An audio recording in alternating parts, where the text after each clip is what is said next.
Hello again. Welcome to reading.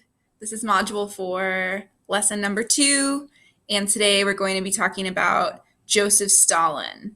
We're actually going to read a book all about Stalin for this unit, and to get us ready for what's going on in this book, we're going to take a look at some things about Joseph Stalin and read a speech that he gave today. Your learning target for today is to be able to evaluate the reasoning and evidence that Stalin gives in his argument that he makes in his speech. We're going to start off with a journal prompt. Then we're going to watch a video all about Joseph Stalin. You're going to take some notes on that.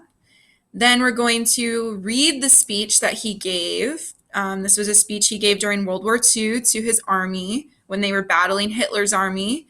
We're going to first read for gist. Next, after we figure out the gist, we're going to evaluate his overall argument and decide if he gives the evidence and reasoning needed to support the claims that he makes in that speech.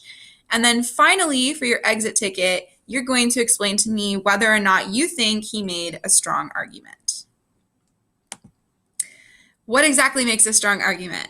So these are some thinking steps that you're going to see a couple of times in your Google Forms lesson today. So to figure out an argument, it's pretty much exactly what I just explained. First, you figure out the gist, then you identify the claims, evidence, and reasons that are given in the argument, and then finally, you ask yourself a series of questions to figure out if the argument is sound, or in other words, if it's a good argument. So you figure out, well, is the claim actually supported by the evidence? Does the evidence directly support the claim? Is the evidence trustworthy or reliable? And then are the reasons that people give logical? Because sometimes people will explain why they think something, but it doesn't quite make sense because it's not logical. So these are the thinking steps we're going to follow today. Let's get to our journal entry. Remember, you're going to type your response in the space underneath this video. You can use a 5-minute timer either on your phone or on your computer to write the entire time.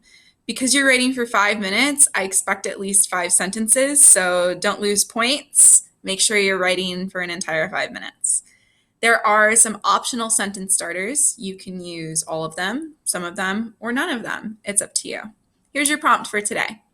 Write a one-paragraph speech to inspire your classmates to take virtual learning seriously. I'm really looking forward to seeing your speeches. Good luck.